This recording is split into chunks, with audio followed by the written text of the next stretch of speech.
السلام علیکم۔ آج کی ویڈیو میں ہم بات کریں گے ٹاپ ٹرینڈنگ ٹیکنالوجیز کے بارے میں، جن کے اوپر ماضی میں کافی کام ہو چکا ہے اور بہت کچھ آنے والے دنوں میں ہونا باقی ہے، جن کے بارے میں جاننا آپ سب کے لیے بہت ضروری ہے۔ اگر آپ آئی ٹی کے اسٹوڈنٹ ہیں، اگر انفارمیشن ٹیکنالوجی کے حوالے سے آپ کی اتنی دلچسپی نہیں ہے تو بھی آپ کو ان چیزوں کے بارے میں جاننا بہت ضروری ہے، اور کیونکہ جس دور میں ہم رہ رہے ہیں یہ آئی ٹی ریولوشن کا دور ہے۔ آج جو ہمارا لائف سٹائل ہے وہ آج سے تقریباً 30 سال 20 سال پہلے سے کافی مختلف ہے، اور یہ سب آئی ٹی ریولوشن کی وجہ سے ہوا۔ آپ دیکھ سکتے ہیں کہ ریڈیو سے شروع ہونے والا یہ سفر ٹیلی ویژن سے کلر ٹیلی ویژن، کمپیوٹر اور ٹیلی فون تک پہنچا، اور موبائل فون کی ایجاد کے بعد اس شعبے نے بہت زیادہ ترقی کی۔ فاسٹ کمیونیکیشن کا یہ سفر چلتے ہوئے کافی ساری ایڈوانسمنٹ کے بعد اب یہ سب چیزوں آپ اپنے اسمارٹ فون میں دیکھ سکتے ہیں۔ اسمارٹ فون میں اب یہ تمام چیزیں موجود ہیں، اور اس میں بھی کافی زیادہ امپرومنٹ کی جا رہی ہے، اس کی کوالٹیز کو بہتر کیا جا رہا ہے، اس کی سپیڈ کو انہانس کیا جا رہا ہے، اور اسی طرح دیگر ٹیکنالوجیز میں بھی کافی زیادہ ایڈوانسمنٹ ہو رہی ہے، جن کے بارے میں جاننا آپ کے لیے بہت ضروری ہے۔ ایک تو آپ اس سے اپنے لیے اپرچونٹیز بھی تلاش کر سکتے ہیں، دوسرا اگر آپ کو ان چیزوں کے بارے میں نالج ہوگا، نئی ٹیکنالوجیز کے بارے میں اپڈیٹ ہوں گے تو آپ اسکیم وغیرہ سے بھی بچ سکتے ہیں۔ انفارمیشن ٹیکنالوجیز کے حوالے سے کیا کیا ٹیکنالوجیز ٹرینڈنگ میں ہیں اور ان پہ کیا کیا کام ہو رہا ہے، اور ہمارے پاکستان میں ان کے حوالے سے کتنا کام ہوا ہے،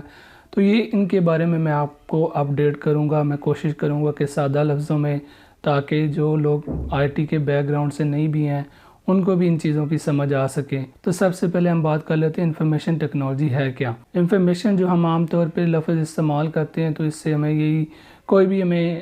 نئی معلومات مل جاتی ہے تو ہم اس کو انفارمیشن کہتے ہیں، لیکن آئی ٹی کے حوالے سے،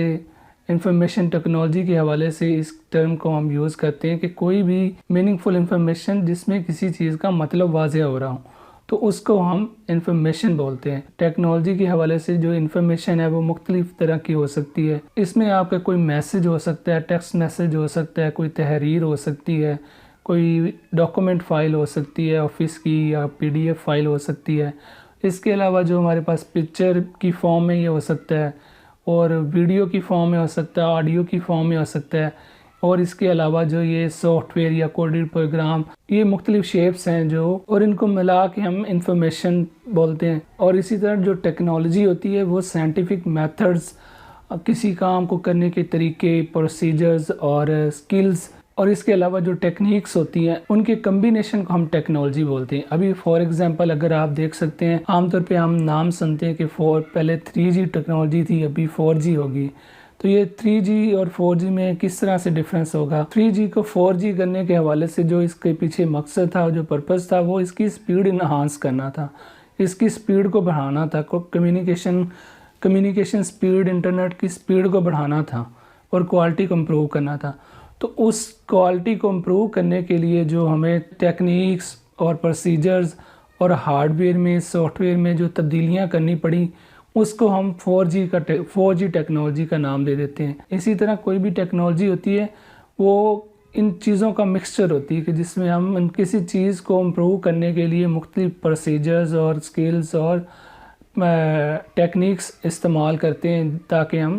اس سے ایڈوانسمنٹ میں جایا جائے۔ جیسے میں نے پہلے بتایا انفارمیشن کے حوالے سے، ابھی آپ کو ٹیکنالوجی کے حوالے سے بتایا، تو انفارمیشن کو مختلف سورسز کے ذریعے، مختلف چیزوں کے ذریعے شیئر کرنا، ایک دوسرے کے ساتھ کمیونیکیٹ کرنا، کمیونیکیشن کے حوالے سے پھر کافی چیزیں اس کے درمیان میں آ جاتی ہیں، اور یہ سب انفارمیشن ٹیکنالوجی کہلاتا ہے۔ اور اس کے بعد میں آپ کو ان ٹیکنالوجیز کے بارے میں بتاتا ہوں جس کے حوالے سے ہماری یہ ویڈیو ہے، تو ان میں ہم ان کو ڈسکس کریں گے۔ شروع میں ہم ایک کو ڈسکس کریں گے ایک ویڈیو میں، اور اس کے بعد دوسری۔ اس کے علاوہ بھی اگر آپ چاہیں تو مجھے کمنٹس میں بتا سکتے ہیں کہ آپ کو کس چیز کے بارے میں جاننا ہے، تو ہم اس کے حوالے سے بھی آپ کو ویڈیو بنا کے دیں گے۔ اور اب بات کرتے ہیں ٹاپ ٹرینڈنگ ٹیکنالوجیز کے حوالے سے۔ کرنٹلی جو ٹیکنالوجیز سب سے ٹرینڈنگ میں ہیں ان میں ہے artificial intelligence, quantum computing, edge computing, block چین،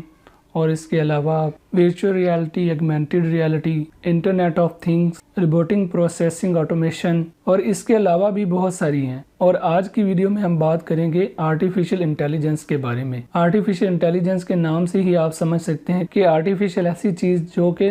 قدرتی طور پہ موجود نہ ہو بلکہ بنائی گئی ہو، جو کہ مین میڈ ہو، اور انٹیلیجنس سوچنے، سمجھنے اور فیصلہ کرنے کی صلاحیت کو کہتے ہیں۔ آرٹیفیشل انٹیلیجنس مصنوعی ذہانت کو کہتے ہیں، یعنی ہم کہہ سکتے ہیں کہ کمپیوٹر سائنس کی وہ برانچ یا وہ شعبہ جس میں ہم مشینز کو انسانوں کی طرح سوچنے، سمجھنے اور فیصلہ کرنے کے قابل بناتے ہیں، جس کا پہلی دفعہ آئیڈیا امریکن سائنسدان جان مکارتھی نے دیا تھا، جس میں انہوں نے کہا کہ ہمیں مشینز کو اس قابل بنانا چاہیے کہ وہ انسانوں کی طرح سوچنے، سمجھنے اور فیصلہ کرنے کی صلاحیت رکھتے ہوں اور انسانوں کی طرح بیہیو کرتے ہوں۔ تو ان سے کافی سال بعد 1972 میں جاپانیز سائنسدانوں نے دنیا کا پہلا ہیومنائزڈ روبوٹ انوینٹ کر لیا، جس کے بعد اس شعبے میں بھی کافی زیادہ ترقی ہونا شروع ہو گئی۔ عام طور پر روبوٹکس کو ہی آرٹیفیشل انٹیلیجنس سمجھا جا رہا ہوتا ہے، حالانکہ ایسا نہیں ہے، کیونکہ یہ کوئی ایکسپرٹ سسٹم بھی ہو سکتا ہے جس کے ذریعے آپ کوئی آرٹیفیشل انٹیلیجنس والی سروسز دے سکتے ہیں، کوئی روبوٹ بھی ہو سکتا ہے، کوئی اپلیکیشن بھی ہو سکتی ہے جو اسمارٹلی انسانوں کی طرح بیہیو کرے۔ تو ابھی میں آپ کو ان دونوں کے بارے میں تھوڑا سا بتاؤں گا۔ اصل میں آرٹیفیشل انٹیلیجنس ایک امبریلا ہے اور اس کے نیچے یہ سب چیزیں لائی کرتی ہیں۔ اب ان کے حوالے سے میں تھوڑی سی ایگزامپلس دیتا ہوں آپ کو۔ آپ دیکھ سکتے ہیں کہ آپ گوگل یا یوٹیوب میں آپ جو چیزیں سب سے زیادہ سرچ کرتے ہیں وہی چیزیں آپ کی ریکمنڈیشن میں ہوتی ہیں، آپ کو ریکمنڈیڈ ویڈیوز میں آتی ہیں آپ کے پاس۔ یہ اس وجہ سے ہوتا ہے کہ جب آپ اپنا یوٹیوب یا یہ ایپ انسٹال کرتے ہیں تو یہ آپ سے آپ کے مائک کی بھی پرمیشن مانگتا ہے، جس کے ذریعے یہ آپ کی سب معلومات، یہ آپ کی سب کنورسیشن سن رہا ہوتا ہے اور اس میں سے جو کی ورڈز ہوتے ہیں، کوئی نئی چیزیں ہوتی ہیں، اس کو ڈیٹیکٹ کرتا ہے ان کا ایکسپرٹ سسٹم، اور وہ آپ کو اسی چیز کے حوالے سے ریکمنڈیشن دینے شروع کر دیتا ہے۔ اور اسی طرح آپ نے دیکھا ہوگا کہ آپ اگر کسی اسپیسیفک انفارمیشن کے حوالے سے سرچ کرتے ہیں، فار ایگزامپل آپ کسی ہسٹری کے حوالے سے جاننا چاہتے ہیں، اگر آپ گوگل میں لکھتے ہیں فتح مکہ کے حوالے سے، فتح مکہ کب ہوا، تو گوگل آپ کو ایگزیکٹ ڈیٹ لا کے دکھا دیتا ہے۔ ہوا یوں ہوتا ہے کہ کافی سارے لوگوں نے ہسٹری کے حوالے سے ان چیزوں کو مختلف ویب سائٹ پہ لکھا ہوتا ہے، پورے مضامین ہوتے ہیں، لیکن یہ ایکسپرٹ سسٹم اس پوری تحریر کو پڑھتا ہے اور اس میں سے اسپیسیفک انفارمیشن آپ کو لا کے دکھا دیتا ہے۔ تو اس طرح سے ان کے ایکسپرٹ سسٹم کام کر رہے ہوتے ہیں۔ اسی طرح جو ہماری فیس بک اور دیگر ایپس ہیں، یہ بھی آپ کو اسی طرح کے ایکسپرٹ سسٹمز کی مدد سے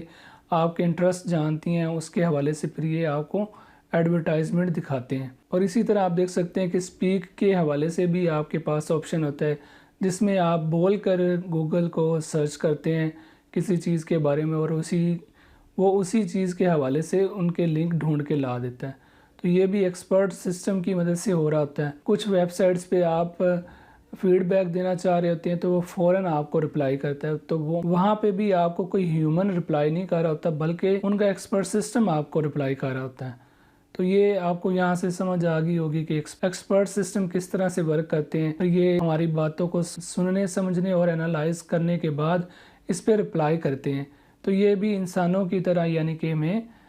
بیہیو کر رہے ہوتے ہیں یہ ایکسپرٹ سسٹم۔ تو اب اس کے علاوہ روبوٹکس ہوتے ہیں۔ روبوٹکس بھی مختلف طرح کی ہوتی ہے۔ اب کچھ میں تو اسپیسیفک ٹاسک وغیرہ کرنے کے حوالے سے ہم ان کے اندر کوڈنگز کر دیتے ہیں، انفارمیشن دے دیتے ہیں، جس کی بنیاد پہ وہ صرف اسی حوالے سے کام کر سکتے ہوتے ہیں، ادروائز کوئی زیادہ اس سے آگے، مزید نہ آگے نہ پیچھے وہ نہیں کر سکتے ہوتے ہیں۔ تو ان کی مثالوں میں آپ دیکھ سکتے ہیں کہ ابھی فٹ بال کھیلنے والے چھوٹے سے روبوٹ بھی آپ نے دیکھے ہوں گے، چھوٹے جانوروں کے روبوٹس بھی آ چکے ہیں بچوں کے کھلونوں کے لیے، یا وہ ان کے ساتھ کمیونیکیٹ کرتے ہیں بچوں کے ساتھ۔ اس کے علاوہ آپ دیکھ سکتے ہیں فائٹنگ والے بھی روبوٹس آ چکے ہیں، فائٹ کرتے ہیں وہ سولجر روبوٹ۔ اور اسی طرح ایک صوفیہ روبوٹ بھی ہے جو کہ ورلڈ وائڈ کافی فیمس ہے، جو کہ بالکل انسانوں کی طرح بیہیو کرتی ہے، ان سے بات چیت کرتی ہے اور چیزوں کے حوالے سے فیل بھی کرتی ہے۔ تو یہ ویڈیو کافی لمبی ہو رہی ہے اور مزید اس پہ بات کریں گے اسی ویڈیو کے دوسرے پارٹ میں، جس کو ضرور دیکھیے گا، جس میں آپ کو بتاؤں گا کہ کس طرح سے یہ انفارمیشن گیدر کر رہے ہوتے ہیں، کیا میکانزم اور پروسیجرز ہوتے ہیں جن کے ذریعے ہم ان کو اس قابل بناتے ہیں، اور یہ دنیا کے کن کن شعبوں میں استعمال ہو رہے ہیں۔ تو نیکسٹ ویڈیو تک کے لیے اللہ حافظ۔